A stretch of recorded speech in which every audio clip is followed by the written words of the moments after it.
It is no surprise that Americans enjoy watching television. After all, as of 2023, an estimated 95.8% of American households own at least one television set, and many own more than one. The average US home owns 2.3 sets, and 31% of homes own 4 or more. There have been several ways of receiving television programming throughout the years, and some have been more popular than others. One of the most notable ones has been satellite television. Satellite television services utilize communications satellites orbiting Earth to transmit content directly to viewers. The viewer must have a satellite antenna, also known as a dish, mounted on or near their home to receive these signals. Because of its accessibility, particularly in rural areas where cable was not available, and the superior quality and variety of programming it made available, satellite television quickly came to dominate the television landscape. However, in recent years, it has been overshadowed by the phenomena of cord cutting and streaming. Satellite television has had a storied history, and even with the challenges it currently faces, key players in the satellite television industry have made attempts to compete with streaming and stay relevant. Though satellite television was relatively popular throughout the 70s and 80s, its popularity skyrocketed in the early 90s. In 1994, Thomson Consumer Electronics and Hughes Communications launched the Digital Satellite System, also known as the DSS. It was the United States' first digital television system. Cable and even earlier satellite systems used analog signals. As a result, DSS's picture and sound quality were far superior to what those systems had to offer. In addition, the satellite dish that came with the DSS system was a mere 18 inches in diameter. This was significantly smaller than the big, ugly dishes associated with older satellite systems, which could be several feet in diameter. The DSS allowed for the reception of up to 150 channels, provided by DirecTV, a subsidiary of Hughes, and USSB, which stands for United States Satellite Broadcasting, owned by Hubbard Broadcasting, through monthly subscriptions. USSB would eventually be absorbed into DirecTV in 1999. The DSS system proved to be remarkably successful. Within the first 18 months of its availability, 1.8 million units were sold. In 1996, EchoStar launched its own satellite service, called Dish Network, in competition with DirecTV and USSB. So at this point, satellite television had clearly skyrocketed in popularity. But could cable keep up? Researchers suggested that both cable and satellite have similar programming offerings, but cable's offerings tend to be more localized. That is, cable services tend to offer a greater selection of local broadcast stations. In addition, cable companies often bundle television service with internet and landline phone services in so-called triple play deals. The research also suggests that these factors, as well as high switching costs, would steer customers away from satellite television. It can also be inferred that as cable systems transitioned from analog to digital transmission throughout the 2000s, the divide between cable and satellite narrowed. However, competition between cable and satellite continued into the 2010s. From late 2014 to early 2015, satellite provider DirecTV ran a series of television advertisements starring actor Rob Lowe. The ads featured the normal Lowe, who subscribes to DirecTV, being compared to inferior versions of himself, such as Scrawny Arms Rob Lowe, far less attractive Rob Lowe, and super creepy Rob Lowe, who subscribed to cable. The ads portrayed DirecTV as having programming, picture and sound quality, and signal reliability superior to that of cable. However, cable provider Comcast filed a complaint against DirecTV with the Better Business Bureau, citing that the ad claims were unsubstantiated.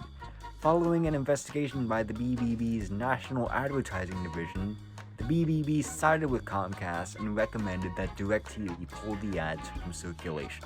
Now, as I've already mentioned, satellite television has faced some setbacks throughout its history. But besides the feuds with cable, what are some of them? One of the most common setbacks, which is one faced not only by satellite providers but also cable providers, are carriage disputes. TV providers such as DirecTV and Dish must engage in negotiations with content providers such as Disney and Warner Bros. Discovery.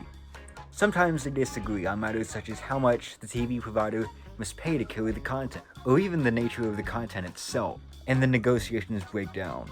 Thus, a carriage dispute is born. Carriage disputes often result in blackouts, where the content provider's channels become unavailable to the TV provider's subscribers. For example, in January 2014, DirecTV pulled the Weather Channel from its lineup, citing the Weather Channel's increase in reality programming instead of live weather updates, as well as increased carriage fees. The Weather Channel accepted much of the blame for the dispute, and also accused DirecTV of endangering public safety by failing to carry the channel. Ultimately, the Weather Channel made the decision to scale back its reality programming in exchange for the channel's return to DirecTV. It returned to the DirecTV lineup in April of that year, ending a 3-month dispute.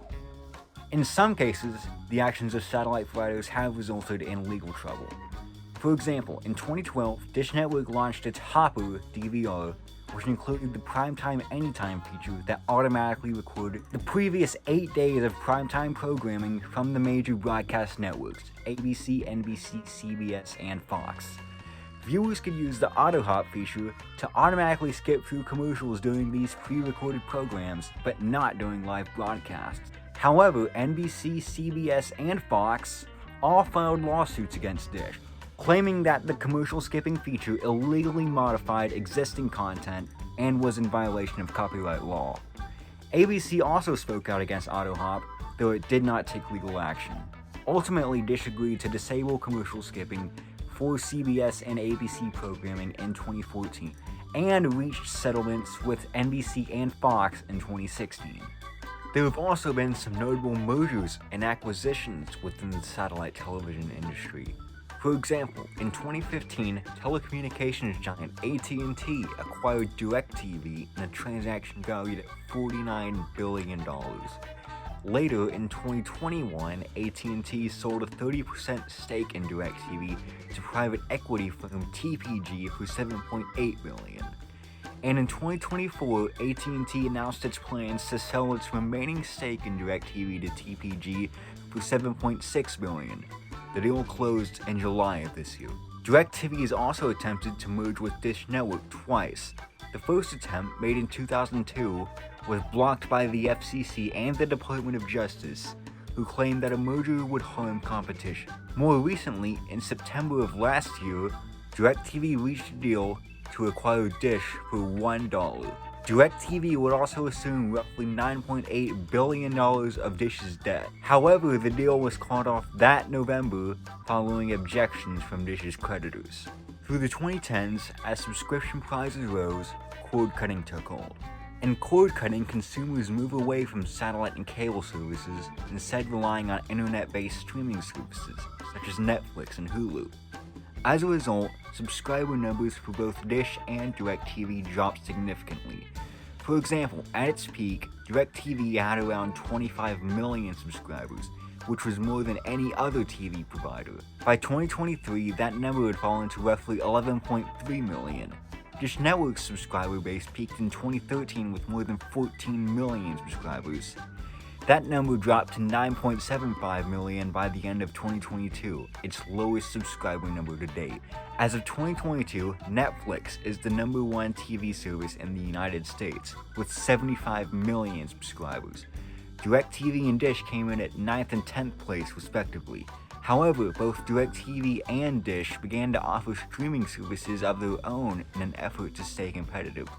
For example, in 2016, AT&T and DirecTV launched DirecTV Now, which offered more than 100 channels without needing a satellite dish or other equipment, instead relying on a high-speed internet connection. In 2019, the service was rebranded as AT&T TV Now, and in 2021, it was again renamed DirecTV Stream. In 2015, Dish Network launched Sling, which also offered Dish content via the internet instead of satellite. While these services have been marginally successful, they have not quite reached the heights of services like Netflix or Hulu in terms of popularity. Now, as I begin to wrap things up, I'd like to take a moment to discuss my opinion on this whole satellite versus streaming situation, as well as my own personal experiences with satellite television.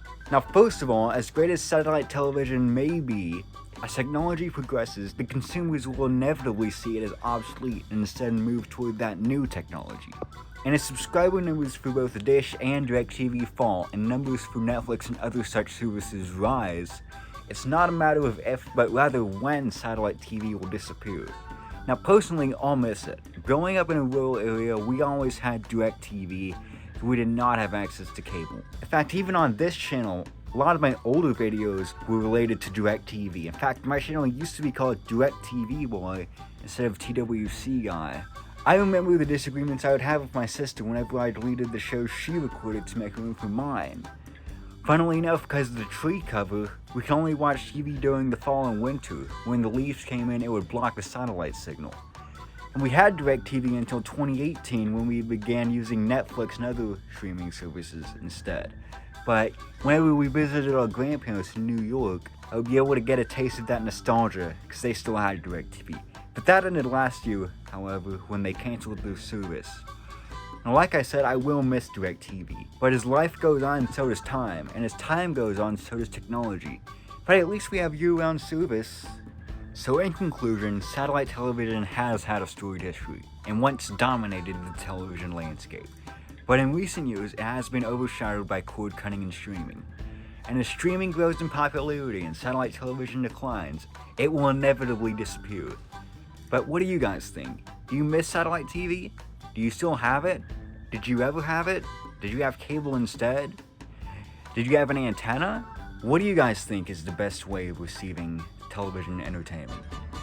Thank you for watching, and I'll see you next time.